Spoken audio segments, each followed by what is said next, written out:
ladies. Happy Monday, and welcome to today's episode of Candid, HB show where we say everything you may be thinking but are too afraid to say.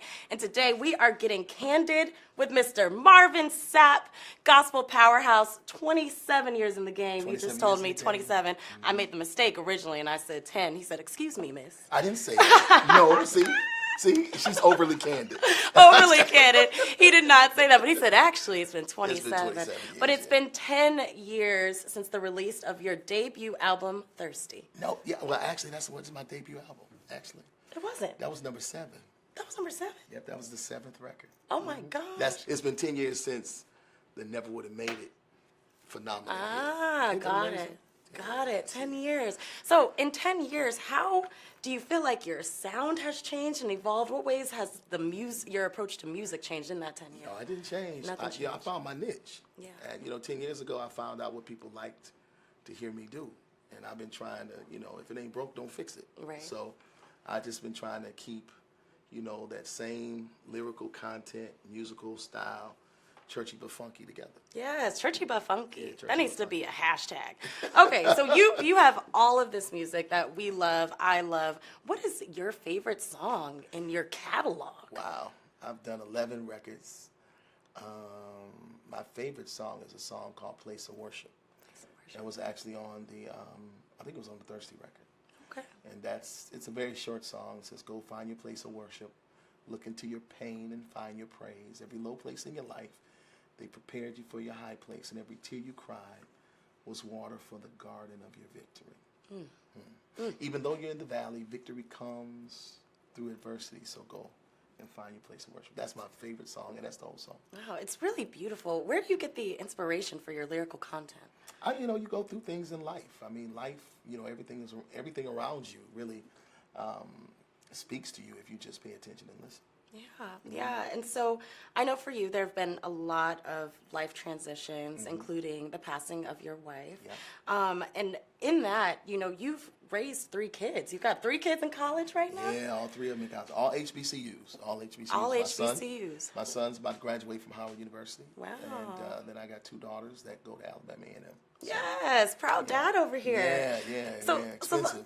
Expensive. Money. Very expensive. Yeah. Education is worth every cent. I can Absolutely. attest to that. My mom who's watching, she can attest to that too. Absolutely. Worth every cent.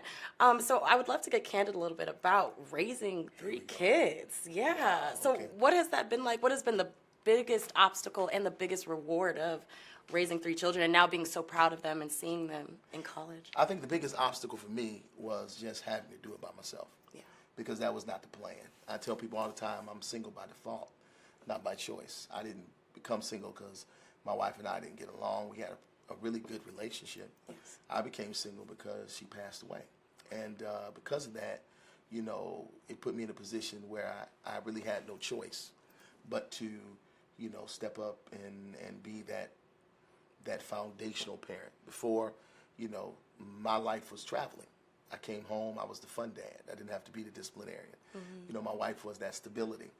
When she passed away, I had to be the disciplinarian, I had to be the stability, but I also had to be the fun. So, and then my daughters were young. They were 11 and 13. Yeah. And, I grew up with all boys. So it was, having to deal with the change of stuff showing up at the house that I didn't invite. Oh, stuff. All right, Like- so he's talking about menses.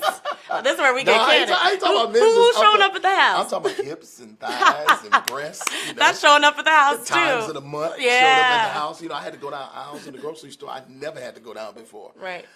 Trying to read packages to talk about heavy flow and wings and all that kind of All stuff. of that. So I had to learn that stuff, and I had to thank God for, Google. Google is an amazing friend to me, and I told people Google is the next best thing to God. It has all the answers. So I learned things by just doing investigation, and my daughters were 11 and 13, and now they're 18 and 20, and I asked them on many occasions, am I doing all right? I didn't know how to do hair. Then I had to start taking them to the beauty parlor. It's it's a learning curve. It's a curve, yeah. girl. That was a real curve. But I'm appreciative now because things I didn't know how to do, things I never expected having to do. I think I did pretty good. Yeah, and I give myself an A minus. an A minus, A minus. That's almost perfect. Almost it's perfect. Enough to keep you humble. Absolutely. But yes, Just exactly. enough to keep you humble. Just Absolutely. enough. So during that time when you were catching up in that learning curve, what did you learn the most about yourself? I actually learned that I could do it because when she first passed away, I didn't think I could. Yeah. I was like, this is going to be too much. This is too much for me to handle. I considered changing careers, staying home more. But then after having like a real, direct conversation with my kids, I told them, I said, you all like your standard of living. You like the way you live. If I got to come home, my lifestyle ain't gonna change. Right. I'm gonna keep all the stuff I got. I said, I'm gonna sell your car, Marvin. I'm gonna get rid of your this, your that. And just having that conversation with him, he's like, he means business. Yeah. So I was like, Daddy needs to keep working. Yeah, Daddy needs to keep working. Yeah. So, they buckled down. They did excellently in school, and they, never caused me any problem. I never had to come home to deal with issues, when they were with their grandmother or anything like that. So, I was just blessed through this whole situation. And I'm not going to say it was easy because it wasn't. Right. But it just really taught me that I could do it. Right, yeah. Right. And for any viewers who are watching who may be going through, I like to call them the plot twist of life.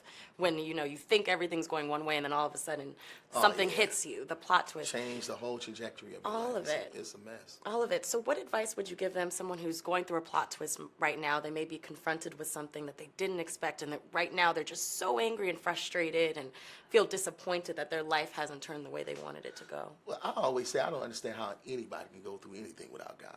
Because I don't think I tell people all the time, and this is not a cliche, I never would have made it. I really never would have made it without having a real God consciousness and a foundational relationship with Him. So, what I tell people all the time is, you have to have something that you can hold on to when you find yourself in challenging life circumstances. And if you don't have a real God consciousness, you're going to try things that may supply or meet your temporary need, but it's not going to get you through what you need to go through. We cling to so many different things when we go through trials and troubles. We'll cling to husbands, wives, we'll cling to liquor, drugs, but the only thing that will never leave you, nor forsake you, is a relationship with God. Yes, and we want to keep God close. Got to keep Him close. You see that pivot right there? She's good, Joe. Thank you. Thank you. So let's talk about close. Yes. This is your 11th? This is my 11th CD. Wow, 11. Golly, 11 of them. And what is the theme in this one? I know it's called Close, and I'm assuming it's about the closeness you feel to God, but what is the thread of connection in each of these tracks here? Well, the reason why I call the record Close is really simply because, again, we go through craziness in life. All of us are going to deal with some challenges. And what I try to encourage people to understand is that just because you go through things in life, it doesn't mean that you are at a distance from what God promised. But the reason why the enemy fights you the way that he fights you is because you're within arm's reach. Why would he fight me if I was at a distance? That's a waste of his time. Right. So, the song Close really speaks to that. It speaks to, if you got people talking about you, lying on you, stabbing you in the back, doing all these things to try to distract you, it's not because you're far away from what God's promised. It's because you're close. Wow. So the whole record speaks to that whole thing where God's trying to tell us things, where God's trying to get you to understand who He is in your life. And I think that when people get it, they'll be able to hear something that's going to bring about a transformational change in their lives. Absolutely, and you have been transforming all of our lives with your music, decade after decade. She is good. This girl is good.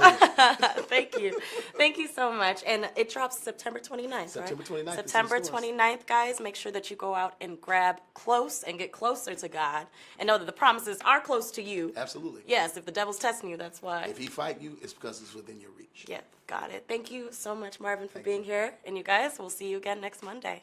Bye.